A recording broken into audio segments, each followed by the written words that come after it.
आषाढ़ मास शुक्लपक्ष द्वितीय तिथि भारत वर्षर विश्व प्रसिद्ध रथ यात्रा प्रभु श्री जगन्नाथ पुरुषोत्तम क्षेत्र रथरे चतुर्था मूर्ति जन्मवेदी की यात्रा करती रत्नवेदी ठारे किंतु यही अंचल जहाँ जो रथ यात्रार अनेक चित्र पारंपरिक अंचल ग्रामांचल विभिन्न ऐतिहासिक हो पुरातन जगन्नाथ मंदिर हो नूतन जगन्नाथ मंदिर हो प्रत्येक स्थान से रीतिकांति अनुसार रथ यात्रा अनुष्ठित हुए किंतु आम आज कहूँ अस्तरंगर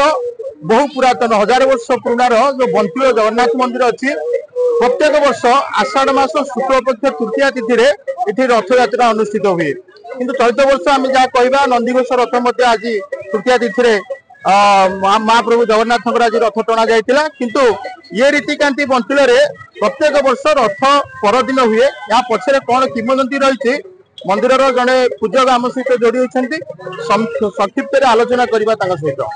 भाई नमस्कार जय जगन्नाथ मुझे सुबल कुमार पाड़ी कौन कहे आमर जो परंपरा रही आषाढ़ मास शुक्लपक्ष द्वितीय तिथि पृथ्वी पृष्ठ समस्त जगह रथ यात्रा हुए पुरुषोत्तम क्षेत्र को लेकर किंतु बंतिल 1000 वर्ष आगु ये मंदिर ये प्राचीन देवता किंतु ये तृतीय तिथि रथ यात्रा अनुष्ठित हुई यार कारण कौन कदाचित कालंदे संगीत करब मुदा वीर नारी बदना कमला स्वाद मधुप ब्रह्मा शंभु ब्रह्मा गणेशाचित पद जगन्नाथ स्वामी नयन पथगामी भव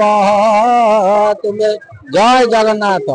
ये जो जगन्नाथ आज आमर रथ यात्रा आषाढ़ मास शुक्ल पक्ष तृतीय तिथि हेबार कारण हो जगन्नाथ विश्व प्रसिद्ध जगन्नाथ पुरी तांकर हुए आषाढ़ मास द्वितीय तिथि आमर से द्वितीय तिथि हुए केवल एकमात्र पूर्वपुरुष रही आसी से दिन आमर नीतिकांति सारी ठाकुर पहंडी सारी रथ उपरक जाकर रथ टणा कार्य आरंभ होला बेलू सूर्य अस्त हो जाती गाँ गहली लोक से ठीक समय टाइम दे पारतनी कि यार निर्दिष्ट समय कार्य हो पारे ना सूर्य अस्त होगापर रथ टणा कार्य हुए ना से पूर्वपुरुष रही आसी तृतीय तिथि आम रथ यात्रा करा जहाँ पंडित आमको पूजारे महाशय संक्षिप्त तार इतिहास कहते जिते पुराणा काल लोक मैंने पुरुषोत्तम श्रीक्षेत्र जाऊे आषाढ़ मास शुक्लपक्ष द्वितीय तिथि महाप्रभु को रथारूढ़ अवस्था देखापी से रथ यात्रा अनुष्ठित होगापर जिते ग्रामांचल को फेरुले सूर्यास्त होता जहाँ आम शास्त्र और परंपरा रही जिते सूर्य अस्त हो से समय कौन प्रकार रथ यात्रा अनुष्ठित होना जहाँकि फल से पुराणा कालू से ढांचा आज भी से गाँ आज बंतुल ग्राम में बंचिकी रही तृतीय तिथि ये रथारूढ़ श्री जगन्नाथ श्री जीव मान चतुर्था मूर्ति को रथरे टाणी टाणी गुंडीचा मंदिर अभिमुखे यात्रा करती महाप्रभु किंतु आज पूजार रीतिकांति कौन रही पुरी श्रीक्षेत्र परंपरा सहित ये रीतिकांति किभली भाव में व्यवस्था कौन रही आगू कौन हम किभली भाव में जन्मवेदी की जी कौन टी हम से विषय संक्षिप्त आलोचना पूजारी सागर पुरी सहित कौन आर रीतिकांति रही कौ दिन ठाकुर ये पहुंची हे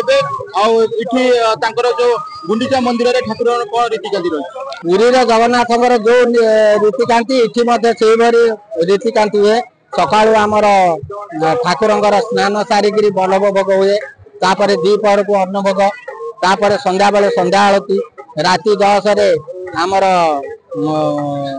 बड़ सिंगार सरिबा बाद नीतिकांति शेष हुए किंतु ये आमर जो माउसीमा मंदिर को आसिले चतुर्धा मूर्ति से जो नीतिकांति शिखी होता किंतु रथ उपर से नीतिकांति नहीं केवल बाल्य भोग हुए किंतु आज ठाकुर ओल्लैकरी जीवे माउसीमा मंदिर को गला पर काली अन्न भोग कहते जहाँ रही पुरी श्रीक्षेत्र रीतिकांति सहित बंचिल जगन्नाथ मंदिर रीतिकांति आप संपूर्ण माहौल देखुए आज बंटिलर जो गुंडीचा मंदिर जो जो रथारूढ़ जगन्नाथ बलभद्र माँ देवी सुभद्रा और सुदर्शन महाराज विराजमान कर आज 10,000 ऊर्ध्व संख्यार अस्तरंग अंचल भक्त मान समागम होती गोटे द्वितीय श्रीक्षेत्र माहौल सृष्टि होती सहस्र अमलर बंटिलर राजराजुड़ा अमलर राजा समय से जगन्नाथ मंदिर जो चतुर्था मूर्ति पूजा पाती प्रत्येक वर्ष आषाढ़ शुक्ल द्वितीय विश्व प्रसिद्ध रथयात्रा जिते महाबाहु नंदीघोष रथरे श्रीक्षेत्र पुरी में निज जन्म देखिकी यात्रा करती किंतु ये तृतीय तिथि हुए जार पश्चातपटर जो संक्षिप्त कहानी रही जहाँ आमको किशनपुर पूजारी महाशय संक्षिप्त बुझाई बंचुलू आर्य रिपोर्टर स्टूडियो।